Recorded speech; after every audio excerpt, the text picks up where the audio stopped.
Hello, guys and gals. Helen the Russian here. This video is not about rideshare, it's about American Airlines.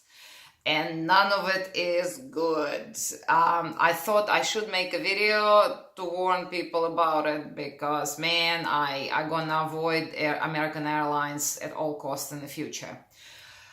My girlfriend and I decided we need a bit of a break and we wanted to go to Mexico. So at her urging, normally I don't do all-inclusive packages. I travel quite a lot, very extensively, and I always book my own airfare, hotels, and everything else, and I usually do it separately. Well, she heard from the friends that they go all the time and they get these amazing packages and it's all inclusive and whatnot. So I thought, you know what, we only went for 5 days. It wasn't that big of a deal. I go, okay, fine, let's just do that. So I went over her house just so she can see what I'm booking, because whenever people tell you something, they tend to omit details and then it looks like they somehow gotten a better deal. Anyhow, so we booked from Expedia, which I like that site. Expedia is one of the good sites, and we booked all inclusive. So meaning the air, the hotel, and all the meals and drinks in the hotel, everything is included in one package. We looked through several different destinations in Mexico and several different packages. We decided on Cozumel, and then we looked. It offered different airline travel for this particular package, and we picked American because they had the shortest travel time, meaning the shortest layover, because there is nothing that goes to Cozumel that's non-stop from Las Vegas.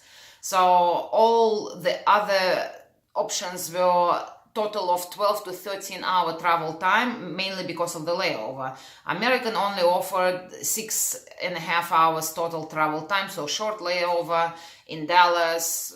I thought, okay, well, and we actually paid extra. We booked two packages, meaning we had separate rooms. So we booked two packages and we each paid $200 extra because this travel was shorter versus these other packages. So everything is hunky-dory, we're ready to go. We get to the airport, flight shows on time. I'm not going to go through rigmarole. Checking in was a pain. It started from the check-in. They insist, because I tried to check in online and I couldn't check in my girlfriend, and there is a reason for that. She has Russian passport and American green card, and the names are different. And I kind of thought that was the issue. So I went straight up, tried to get to the desk saying we need to check in person. That's what app said. No, they want you to go to the machine. So we went and spent all this time, and it's not like two-step process, going through the machine only to get a message saying you have to go talk to a person. Anyhow, so we talked to a person, everything's fine. We get the boarding passes all the way through to Cozumel, check the baggage, board the plane on time, everything looks good. Well, we're all on the plane, everybody's seated, we're ready to take off, when there is the announcement comes in from the crew saying the flight's going to be delayed because of the weather in Dallas. Okay, I wasn't necessarily panicking. I never panic. Like I said, travel a lot. But I asked the flight attendant, I said, look, we have pretty tight connection. It's only like 1 hour and 10 minutes. Are we going to make it? She said, look, gate agent is actually working really hard right now on all the connections. I don't want to bother you, but she's doing it now. She'll let you know. Okay, fair enough, great. Finally, gate agent comes in, I don't know, maybe half an hour later. In the meantime, we're all still sitting on the plane. And she is a bit nonchalant about the whole thing. She goes, look, Dallas is just shut. No one's flying in and out, so all the flights are delayed, so you don't have to worry. Obviously, your flight's not going anyway as well, the connecting flight. I go, okay, fair enough, not a problem. So about an hour, we were delayed about an hour, just over an hour. We go on flying, it's all good. Seats very uncomfortable on the planes, I have to say. There is a bit more leg room than usual, but the seats are extremely uncomfortable. But it's only 3 hours, not a big deal. Now, as we are approaching Dallas now, we're looking, they have on screen, they have an option to look at the airport layout, and we trying to figure out, we could see the gate we're arriving, we see the gate we're departing from, and it looks like we need to take this train. It's like, you need to go around about 3 stops on the train. So we figured all that out.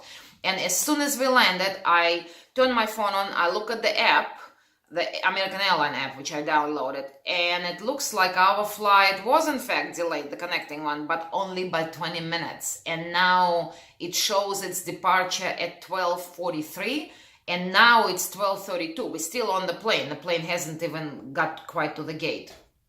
So I'm a bit worried. We were sitting very close to the front, so we rush out of the gate. There is a gate agent standing in there with the paper. I'm thinking, okay, cool, they have it under control. So I go to her, hey, the Cozumel flight, are we going to make it? Very indifferently, she looks at her, she goes, well, you can try. Just like that, not being dramatic here. I go, well, can we run in there? Is there a short way? Nah, you need to take a train. So we run, and I mean run. My girlfriend is quite a bit older than I am, and she's a bit overweight, and she made huge. We run up there, catch the train, and there were two people, a couple, husband and wife, running behind us. They were trying to catch the same flight, and as we found out later, there was actually about a dozen people who weren't quite as quick as we were. So we're running in, we get a train, and we need to go, like I said, 3 stops around Dallas to get there. And I'm looking at the app, American Airlines app, and it looks like our flight left. And I'm telling Elena, I said, I think it's left. She goes, no, surely they waited for us. They know we just got here. And so we run to the gate. Gate is firmly shut. Plane is gone. There is no one at the gate to direct anyone, although they knew damn well there is a dozen, and I mean a dozen. I found out like 5 minutes later, a dozen people that were meant to be on that flight to Cozumel. So we now don't know what to do. So I'm literally flagging down someone who is wearing American Airlines uniform. I think Dallas is American hub. There was a lot of American gates and American personnel. And he says, oh, you have to go to gate 24. That's where customer service is for this terminal. Okay, we get there, and there is a long line of people. Like you could tell it's going to be 2 hours till we get to the front. And now the rest of the people who missed our flight start trickling down. That's how I know there was a dozen. So then nothing else to do. We're standing in line. And in the meantime, I'm looking at the app, seeing what flights are available. And I realize there aren't any flights till tomorrow to Cozumel. This is it. This was the flight. Not till tomorrow. So we're only going for 5 days. I did not want to sit in Dallas for a day, but I'm thinking, okay, surely they're gonna provide us with the lodgings. There is a Hyatt right at the Dallas airport. So I'm like, okay. In the meantime, as we're standing in line, an agent walking around distributing little pieces of paper with the phone number for reservations going, well, it'll be faster if you start calling yourself instead of going to the front where the agent can help you. I'm okay. And then someone else asks, and she makes this big announcement. She goes, when it's weather related, American don't compensate for the hotel. And now I'm going, well, okay. All right, so I call, and I'm trying to think frantically of how we're going to make this all work. And this couple that I mentioned earlier behind me, they kind of look a bit posh. They did. I'm talking about the size of her rings and jewelry and whatnot. And I could hear him talking to his travel agent, and he's talking to his wife, and he says, look, he says there is nothing, and it's the flight tomorrow. So I was correct. The next flight is tomorrow to Cozumel. And his agent tells him that there is absolutely nothing in first class. Apparently they were traveling first class on the tomorrow flight. And there are only 2 coach seats left, not together, but he's telling them they need to take it because those literally are the last seats right then and there. And we not even halfway through that line. And I'm thinking, well, shit, he's going to snap those 2 seats. And it looks like the wife goes, yeah, okay, just do it.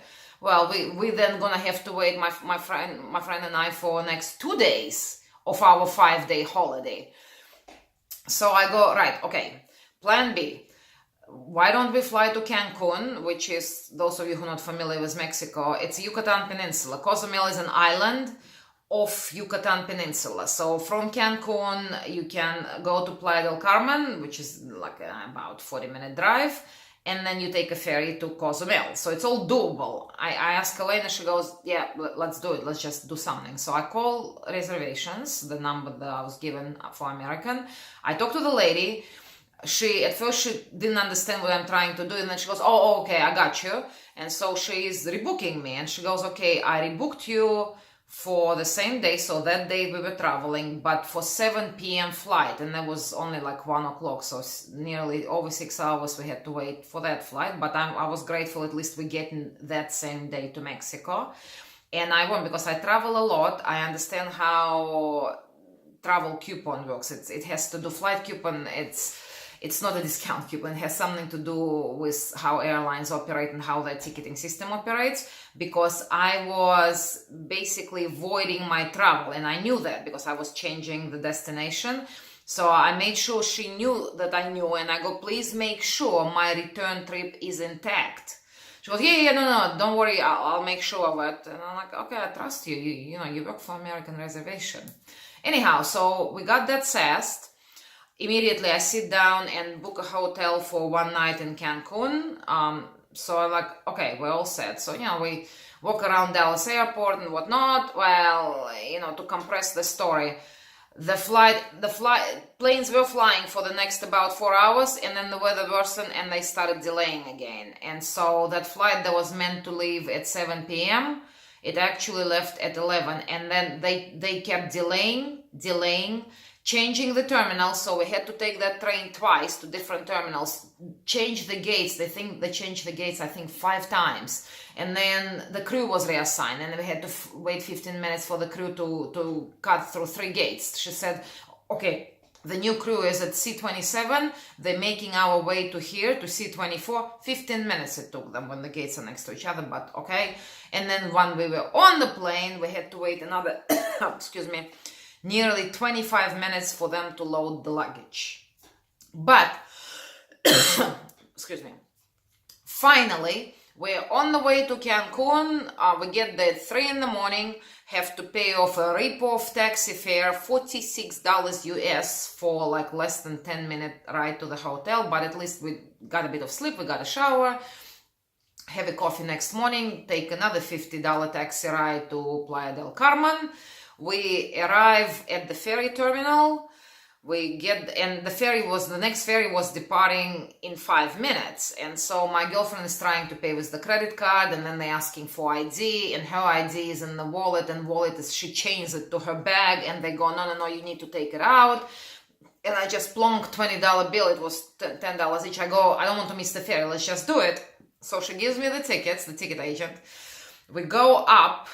There is the terminal, and from there you go to the pier, and we're standing in there literally ready to go to the pier, and I kid you not, ferry explodes. There is an explosion. I'm sure some of you seen it on Twitter and in the news. It actually happened right in front of us.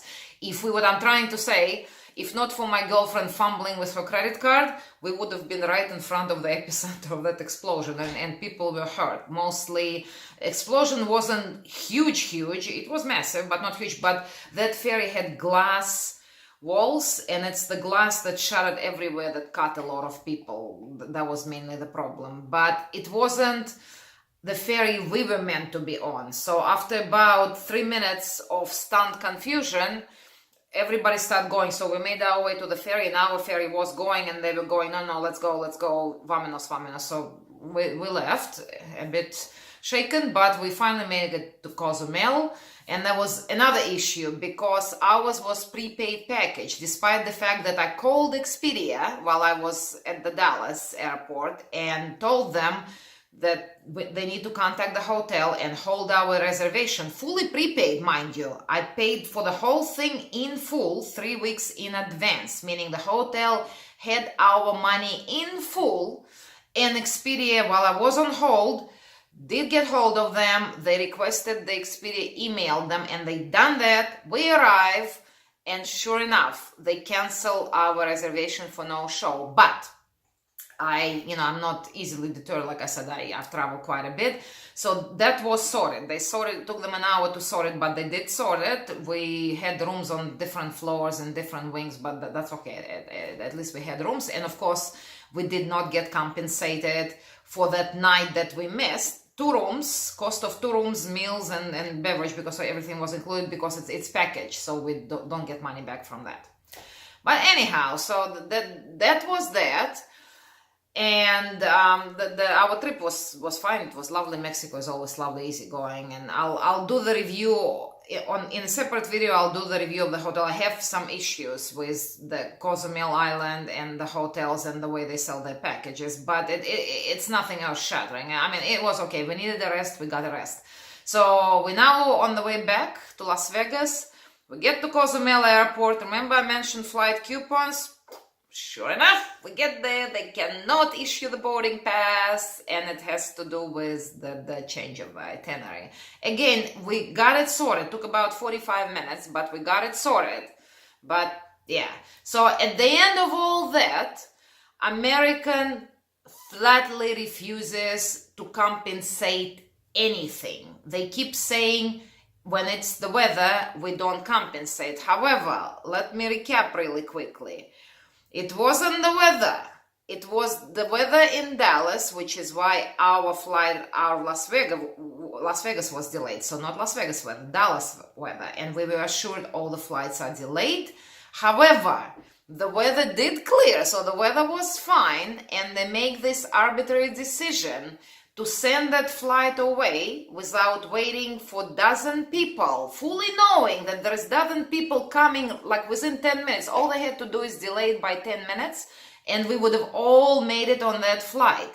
And don't listen to airlines when they say, oh, it costs a lot of money to delay. It does cost money, but if you Google it, operational cost for airline to delay a flight is about $62.55 a minute. So delaying that flight, like they already delayed it 20 minutes, but that had nothing to do with us, it had to do with weather. And so delaying it to wait for us 10, 15 minutes would cost at the most $1,000. They left a dozen people stranded, and I mean stranded because American knew the next flight is the next day and that one is almost full. So some of these people will be stranded for 2 days, and in our case we would lose literally half of our holiday uncompensated. And yet they made that decision to go ahead and send that flight out. So I put the blame squarely on American shoulders, and that's a good example of how they treat the passengers. They just don't care. Indifferent, unconcerned, don't care. And they send, I called, they don't have customer service numbers. So whatever numbers they have, it's all for reservations. And these people cannot help you with any compensation. And they also train to fob you off. So they are straight away, they tell you, oh, it's weather, we can't help. And then I tell them exactly what I told you. Oh, well, it costs a lot of money to hold the flight. And then I tell them what I told you. And they go, well, you know, you should write an email. There is a little link at the bottom of their website where you can contact customer service. But that only has 2,000 character space to write everything. And of course, it wouldn't fit. So I've done that. And 2 days later, they emailed me saying, our records indicate it was marked as weather, so nothing we can do about it. Well, I put it all together. I written it out. Actually took about 5 pages of type to explain what had happened, and I enclosed all the receipts and paperwork, and I mailed to them certified mail. But honestly, I'm not holding my breath. So and of course, it's not even if they do something, it's not going to be money. And as much as I loathe traveling them, I just want free travel to compensate. I lost roughly about $600. Extra hotel booked in Cancun, taxi fares, and the 2 rooms and meals that I paid for that I did not use in Cozumel for that first night. That's what I'm seeking the compensation for. But like I said, not holding my breath. And the bottom line of this entire story, avoid America at all costs. I'm telling you, and I'm glad in a way I did it. So my girlfriend experienced all that. She doesn't travel all that much. So she, not that she wouldn't believe me, but I know she would have her doubts. But I told her, I said, hey, next time we travel, because we quite like that quick getaway to Mexico, let me book. I book everything separate. We book Southwest. They fly to Mexico. Southwest I like, and that's why I like it. It's a good time to bring that up. I witnessed in the last 3 years on 3 separate occasions, Southwest, when the connection was tight, the plane was delayed and whatnot, for various reasons, not necessarily for the weather either. I witnessed them doing it. The gate agent at the arriving gate has the radio and waiting for people. They know exactly which people are really almost missing their flight. They separate these people, and on the plane, the staff, the flight attendants know that they usher those people up front so they can exit first. Gate agent radios the departing gate agent and tells them they're on the way, and they actually have a card, that normally transports handicapped people, and they rush them to that gate, and they do hold the plane. And I wasn't one of those people who it was done for, because I wasn't the one late, but I was on the plane. That's how I know it all happened, because flight attendants and the pilot told us that's exactly what they're doing. They held the flight by 15 minutes so these people can make their connection. So it could be done. It has been done. It has to do with the airline caring or not caring about the passengers from whom they take so much money. And I might add, the Southwest, still their very low prices include your luggage and your snacks, meaning you don't have to pay extra. With American, you pay $25 extra for your suitcase. So you do your own math, and you make your own assumptions, and you make your own decisions, and make sure it's a good one. Have a nice day, everybody.